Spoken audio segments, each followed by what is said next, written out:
नमस्कार सज्जन हो. आपण आपले जे सण आहेत, उत्सव आहेत, आपण सगळेजण साजरे करत असतो. पण त्या प्रत्येक उत्सवामध्ये, सणामध्ये एक काहीतरी अंतर्गर्भित अर्थ दडलेला असतो आणि त्या निमित्तानेच आपल्याला त्या सगळ्या सणांची किंवा उत्सवांची माहिती करून घ्यायची आहे. आता हा श्रावण महिना सुरू आहे. श्रावण महिना सगळ्याच देवांना प्रिय आहे, सगळ्यांना आवडतो तो. पण विशेष म्हणजे या श्रावण महिन्यामध्ये अष्टमी, श्रावण कृष्ण अष्टमी हा दिवस सगळ्यांच्या लक्षात राहतो. कारण हा भगवान गोपाल कृष्णांचा जन्मोत्सव आहे. आणि भगवान गोपाल कृष्णांचं जे महत्व आहे ते आपण तसे जर सर्वच जण जाणतो. भगवान विष्णूंचे जे 10 अवतार झालेले आहेत त्यापैकी हा 8वा अवतार आहे आणि जन्म सुद्धा अष्टमीचा आहे. जन्म अष्टमीचा, कृष्ण पक्षातला, आणि तो कृष्ण आहे. म्हणजे जर आपण पाहायला गेलो ना की पूर्ण अवतार म्हणून ज्यांच्याकडे पाहिलं जातं ते प्रभू रामचंद्र आणि भगवान गोपाल कृष्ण. त्याच्यापैकी हे दोन्हीही 16 कलांनी युक्त असे अवतार आहेत. बाकी जे अवतार आहेत हे तात्पुरते झालेले आहेत. मत्स्य, कूर्म, वराह किंवा नारसिंहाचा अवतार हा सुद्धा असा आहे आवेश अवतार. वामनाचा अवतार जरी पूर्ण मनुष्य स्वरूपातला जरी अवतार असला तरी सुद्धा तो थोड्या वेळापुरता आहे.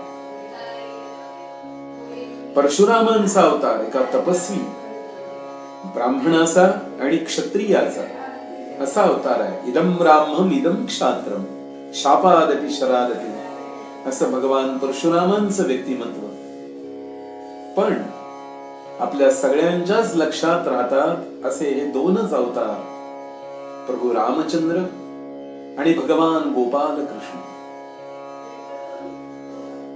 भगवान गोपाल कृष्णांचं व्यक्तिमत्व इतकं वेगळं आहे. आपण जर पाहू गेलो राम आणि कृष्ण तर रामाचा जन्म उन्हाळ्यातला आहे, चैत्र महिन्यातला आहे, शुक्ल पक्षातला, आणि त्याचं नाव उच्चार करताना सोपं साधं आहे, राम. आणि मध्यान्नीचा, दुपारच्या वेळेचा आहे. आणि बरोबर उलट स्थिती ही कृष्णाच्या बाबतीत दिसते आपल्याला. मध्यरात्रीचा जन्म, महिना श्रावण, पाऊस पडतोय, मध्यरात्र आहे, कृष्ण पक्ष आहे,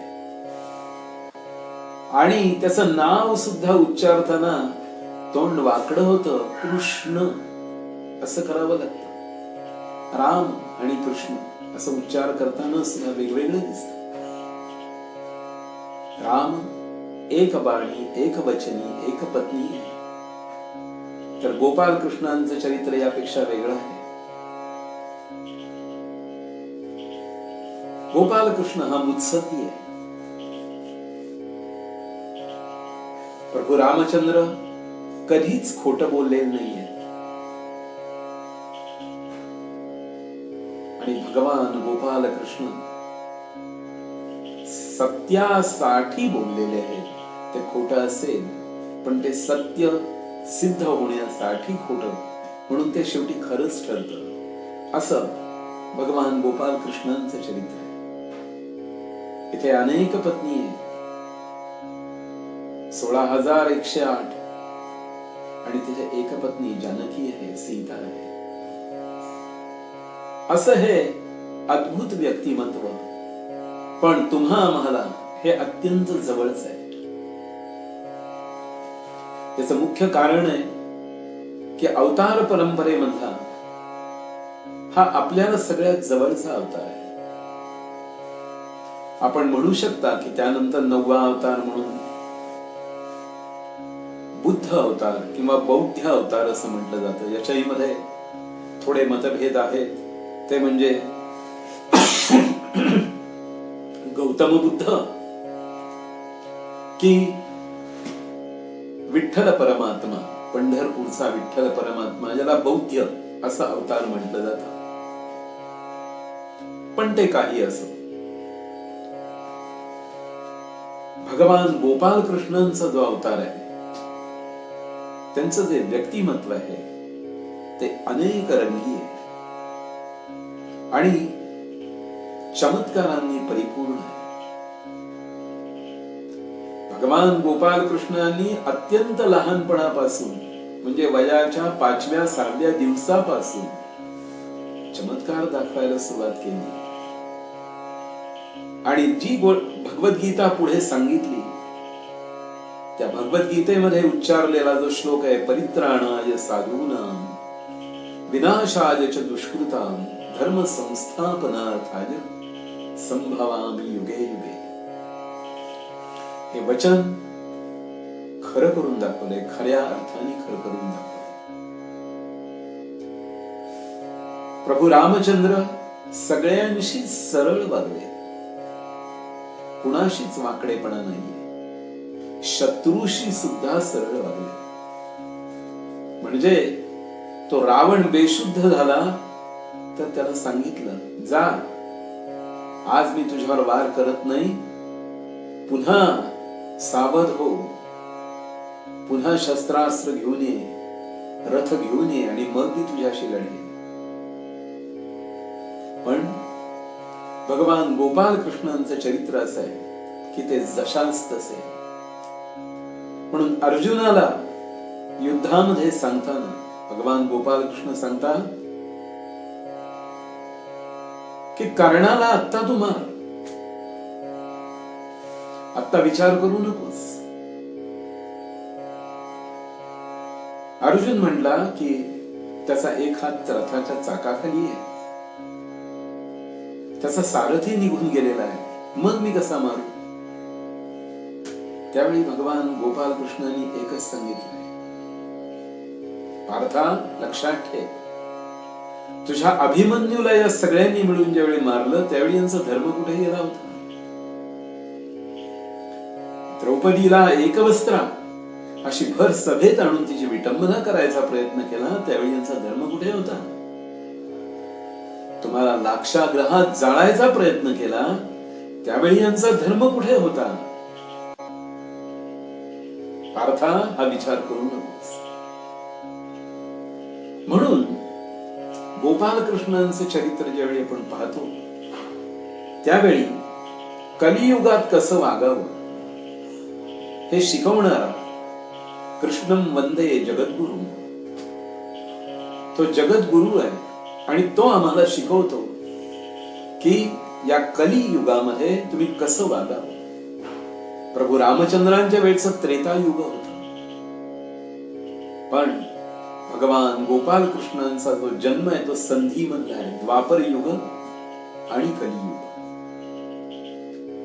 भगवान गोपाल कृष्ण द्वापर युगाच्या अखेरी जन्माला आले आणि कलियुगाच्या प्रारंभी ते निजधामास गेलेले आहे. भगवान गोपाल कृष्णांनी तुमच्या आमच्यासाठी खूप मोठा ठेवा दिलाय, निमित्त अर्जुनाला केलंय. पण भगवद्गीता सर्वोपनिषदो गावो दोग्धा गोपाल नंदनः पार्थो वत्स सुधीर गोप्ता दुग्धं गीतामृतं महत, असं उत्तम प्रकारचं अमृतमय असं जे ज्ञान ज्ञानाने परिपूर्ण भरलेलं असं सुवर्ण पात्र म्हणजे भगवद्गीता आहे. ती आपल्याला भगवान गोपाल कृष्णाकडून मिळाली. भगवान गोपाल कृष्ण सगळ्यांशी खेळले. अगदी छोट्या छोट्या त्या बाल सवंगड्यांबरोबर खेळलेले. त्यांच्यापेक्षा वयाने मोठ्या असलेल्या गोपींबरोबर त्यांनी रासलीला केलेली आहे. ते सगळ्यांबरोबरच आनंदोत्सव त्यांनी साजरा केलेला आहे. भगवान गोपाल कृष्णांनी भारतीय युद्धामध्ये असं सांगितलंय की नधरी शस्त्र करीन गोष्टी सांगेन युक्तीच्या आचार. माझं सगळं सैन्य, माझी नारायणी सेना मी एकाला देईन आणि एका बाजूला मी एकटा असेल पण निशस्त्र असेल. आणि ती गोष्ट अर्जुन म्हणला की हे भगवंता, तू कसाही असलास तरी तू ज्या बाजूला असशील त्या बाजूला जय आहे. यत्र योगेश्वर कृष्णो यत्र पार्थो धनुर्धरः तत्र श्रीर विजयो भूतिः ध्रुवानी तिर्मतिर्मम. म्हणजे तू ज्या बाजूला असशील तिकडेच जय होणार आहे. अरे तुझी जरी नारायणी सेना जरी समोरच्या बाजूला असली तरी त्यांचा प्राण तू आहेस. तू माझ्या बाजूला असल्यानंतर ती सेना काय करणार? ती मृतवत आहे. भगवान गोपाल कृष्णांचं चरित्र ज्यावेळी आपण पाहायला लागतो त्यावेळी त्यांनी गर्भहरण करताना आपल्या पत्नीचा सुद्धा विचार केलेला नाहीये. अहंकाराने मतिभ्रष्ट झालेल्या सत्यभामेला सुद्धा त्यांनी वठणीवर आणण्याकरता सुवर्ण तुलेचं जे निमित्त आहे ते जर आपण पाहिलं तर लक्षात येईल की त्यांनी कुणाचाच मुलाहिजा ठेवलेला नाही. म्हणजे गर्भहरण करायचं झालं तर ते बलरामाचंही केलेलं आहे, सत्यभामेचंही केलेलं आहे आणि त्यांचं वाहन असलेल्या गरुडाचंही केलेलं आहे. शिशुपालाच्या आईला दिलेलं वचन पाळलं. मी असे 100 अपराध पोटात घालीन पण त्यानंतर मात्र मी याला मारेन. काल यवनासारखा अत्यंत क्रूर अशा प्रकारचा जो योद्धा आलेला होता. पण भगवान गोपाल कृष्णांना प्रत्येकाची नाडी माहिती होती, कुणाला कसं मारायचं. म्हणून मुचकुंदाचे निमित्त करून त्यांनी कालयवनाचं भस्म केलं. जरासंधाने 17 वेळा स्वाऱ्या केल्या पण एकही स्वारी त्यांनी नगरामध्ये आणून दिली नाही. तर युद्ध नगरात होता कामा नाही, ते बाहेर होऊ दे यासाठी दरवेळी आपण पळून जायचं आणि त्या सेनेला पळायला लावायचं. त्यासाठी स्वतः एक भूषण पदवी लावून घेतली, रणछोडदास. भगवान गोपाल कृष्णांचं संपूर्ण चरित्रच अद्भुत आहे. म्हणून आपण सगळेच जण जन्माष्टमी किंवा गोकुळाष्टमी साजरी करतो. बहुतेक आपल्या सगळ्यांच्या घरामध्ये बालकृष्ण असतोच. त्याची पूजा करावी. या दिवशी गोकुळाष्टमीला मुद्दाम उपवास करावा आणि विष्णू सहस्रनाम म्हणावं.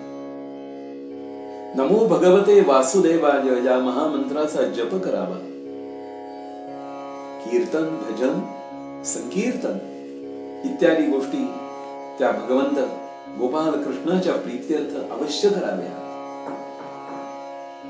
आणि हा गोकुळाष्टमीचा किंवा जन्माष्टमीचा उत्सव मोठ्या प्रेमाने साजरा करावा. या गोकुळाष्टमीच्या बाबतीत सुद्धा वेगवेगळे पर्याय आपल्याला दिसतात.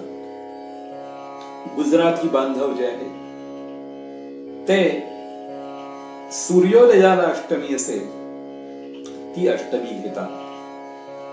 आपल्याकडे महाराष्ट्रामध्ये ही पद्धत आहे की रात्रीच्या वेळेला जी अष्टमी असेल ती घेतली जाते.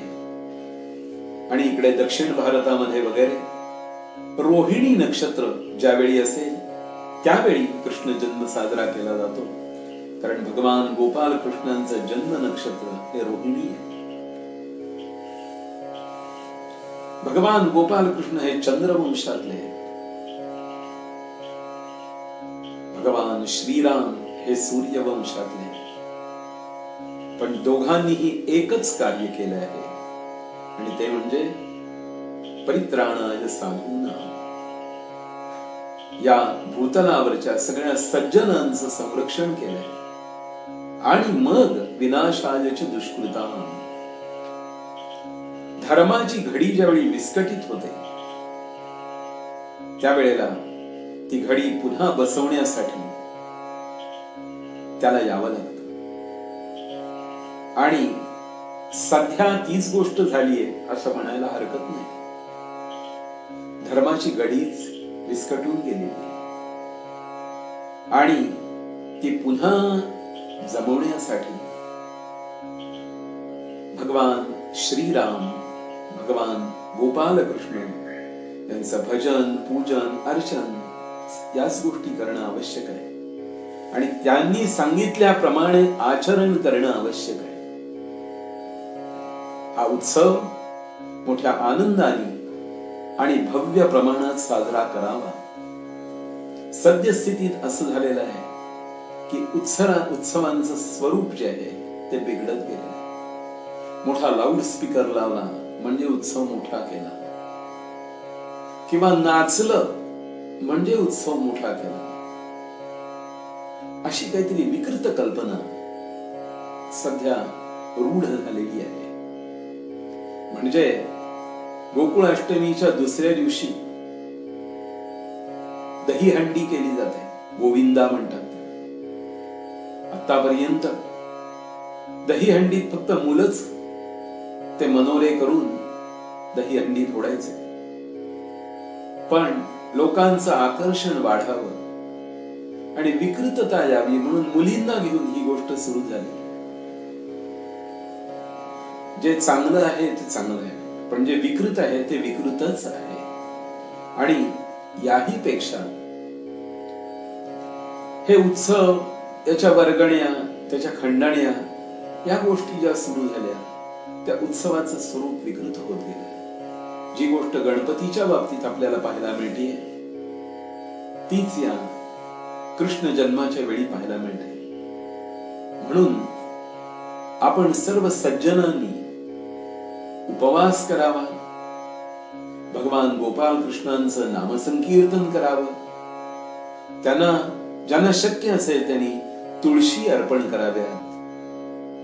1000 वाहू शकत असाल तर 1000 वाहा, 100 वाहिल्यात तुळशी पत्र आणि 1000 नावं घेतली तरी हरकत नाही. कारण परमेश्वर हा भक्तीचा भुकेलेला आहे. त्यांनी प्रत्येकाचं कर्म संपवल्यानंतर त्या सुदाम्याला सुद्धा त्याचं संपूर्ण दारिद्र्य हरण केलं. सुदाम्याच्या कपाळावर श्री क्षयः असं लिहिलं गेलेलं होतं. श्री म्हणजे लक्ष्मी आणि त्याचा क्षय होऊ दे असं त्याच्या कपाळावर लिहिलेलं होतं सटवीनी. पण भगवान गोपाल कृष्णाने त्याला गंध लावायचं निमित्त केलं आणि गंध उलट्या बाजूनी लावतात आणि ते लावताना तीच अक्षर उलटी केली आणि यक्षश्री, यक्ष म्हणजे कुबेर, आणि कुबेराची संपत्ती याला पुन्हा मिळू दे असं त्याचं भाग्य सुद्धा बदलायचं काम भगवान गोपाल कृष्णाने केलंय. भगवान गोपाल कृष्णाने सगळ्यांवर कृपा केली आहे. भीष्माचार्यांवरही केलेली आहे आणि विदुरावरही केलेली आहे. पांडवांवर तर खूप प्रेम होतं, पण विशेषतः द्रौपदीवर खूपच कृपा त्यांनी केलेली आहे. ती द्रौपदी विचारते, अरे कृष्णा, मी हाका मारत होते, कुठं होतास रे?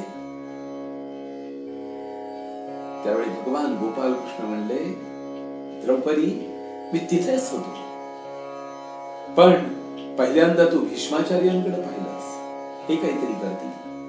तू द्रोणाचार्यांकडे पाहिलंस, हे काही करतील. तू धृतराष्ट्राकडे पाहिलंस, हे काही करतील. त्यानंतर तू तुझ्या नवऱ्यांकडे, पांडवांकडे पाहिलंस, हे काहीतरी मदत करतील. पण कोणीच मदत करत नाही म्हटल्यानंतर तू मला हाक मारलीस. तू जर आधी हाक मारली असतीस तर मी आधी तुला वस्त्र पुरवली असती. म्हणजे भक्ताची सुद्धा परीक्षा अगदी टोकाची घेण्याचं काम भगवान गोपाल कृष्ण करतात. त्या अर्जुनाला सगळी शस्त्र गाळून खाली उतरून बसला, तर मला युद्धच नाही करायचं, मी भिक्षा मागतो. पण त्याला युद्धाय कृतनिश्चय, त्याला पुन्हा युद्ध करायला उठून उभा केला. ही भगवद्गीता संपूर्ण जी सांगितली आहे, ही सांगित असताना किती तत्वज्ञान सांगितलंय. आमच्या दैनंदिन जीवनात आमचा जीवन संग्रामच आहे, युद्धच आहे. आणि या युद्धामध्ये आम्हाला उपयोगी पडती ती भगवद्गीता पडते. आणि ती सांगणारा हा योगेश्वर द्वारकाधीश गोपाल कृष्ण, त्याची आपल्यावर सगळ्यांवर कृपा व्हावी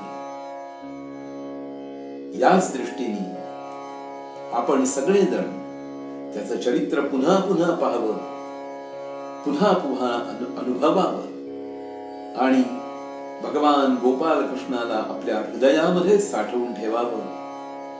हेच काम आपल्याला गोकुळाष्टमी किंवा जन्माष्टमीच्या दिवशी, या सुंदर दिवशी करायचं आहे.